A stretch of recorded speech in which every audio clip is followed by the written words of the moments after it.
Next, we will learn how to prepare for a tornado emergency. And the purpose of this training is important because tornadoes can occur at any time of the year and are sometimes unpredictable, so being able to take instant action to help keep our members and other faculty safe is our first priority. We will discuss where to go and what to do during a tornado emergency. The current employees and members will benefit due to efficiency in the drills and possible future incidents. A tornado is classified as a violent windstorm, which is characterized by a twisting funnel-shaped cloud. It starts from a thunderstorm and produces when cool air gets into a layer of warm air, forcing warm air to rise. Tornado season is generally March through August. However, they can occur at any time of the year. Wizard of Oz relates to tornado emergencies, of course, one of the best movies. Knowing the difference between a tornado watch and a tornado warning is important, and they actually mean two significantly different things. A tornado watch simply means that a tornado is possible, and a tornado warning means that a tornado has actually been spotted or is strongly indicated on radar, and it is time to go to a safe shelter immediately, and Blue Earth County warning sirens will sound. Briefly, there are a few danger signs of a tornado. Tornadoes generally occur at the ending edge of a thunderstorm.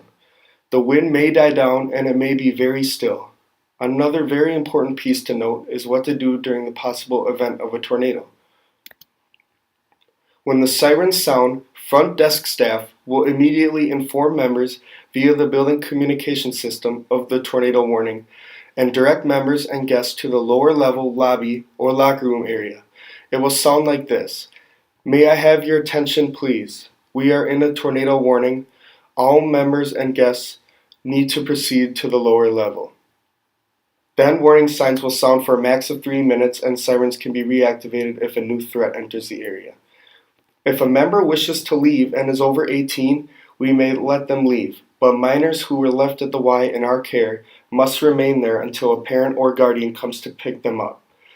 Adults with children may move into locker rooms. However, unsupervised children should not be allowed in the locker rooms. Staff will then check off on zone sheet, which is located in the property manager's office beside the door, that their area has been completed. All staff will remain in the lower level area until all clear is given. Directing all people to the lower level lobby or locker area is the first thing to be done.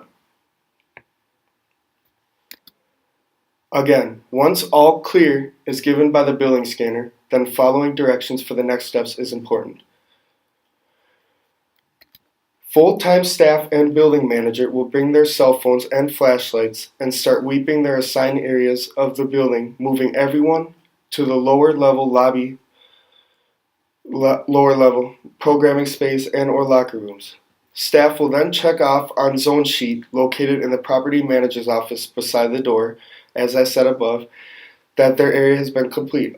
All staff will remain in the lower level area until all clear is given. What to do during a tornado if you are working at the front desk. Again, if you work at the front desk, this does not apply, but it is a good information to know and take in. Front desk staff will remain at the desk until the need to evacuate the front lobby is necessary. Secure the front desk area, lock the cash register, put the tornado signage up on the desk. Continue to monitor weather radio for reports and local radio updates. All program staff will evacuate their program areas to the lower level lobby. Here we show the hours available for each of the main different areas of staff, such as the day porter, and the front desk staff and the directors, and also the building managers. Next, it discusses what the aquatic staff is to do. If you look closely at the PowerPoint, again, if you do not work as part of the aquatic staff, this doesn't apply to you. However, it isn't a bad thing to know.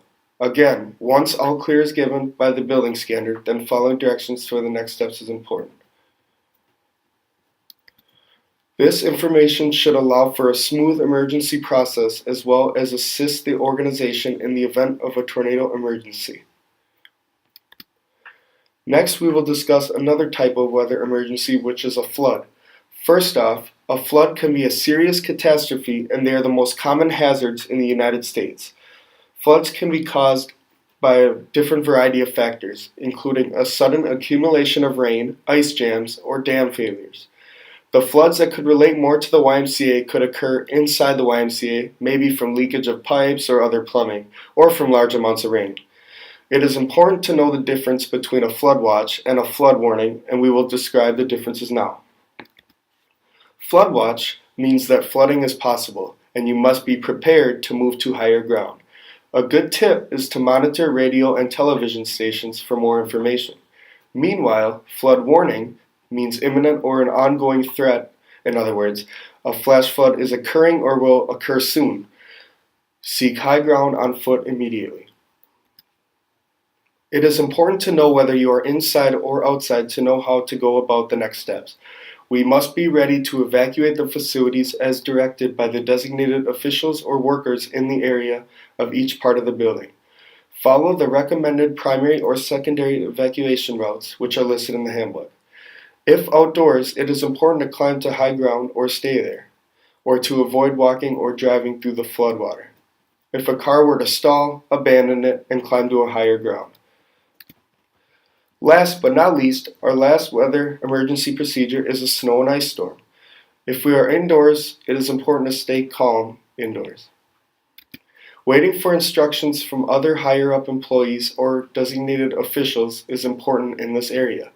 If there is no heat, we want to close off unneeded rooms or areas, or stuff towels or rags in cracks under doors. Covering windows at night and blocking them off is a tip to follow as well, along with the common general news of eating and drinking. Preventing dehydration is important to do while also wearing layers of loose-fitting, lightweight, and warm clothing. Next, what to do outdoors is an important aspect, and we must try to find a dry shelter and cover all exposed parts of the body. If shelter is not available, which can be the case, prepare a windbreak or snow cave for protection. Building a fire or heat to attract attention is important as well. This slide talks about what to do when stranded in a vehicle, and I recommend reading this as well when preparing for the quiz. Lastly, you should be ready to take the Weather Emergency Procedures Comprehension Quiz. Direct any questions you may have to the Director of Human Resources. Good luck and welcome to the Y.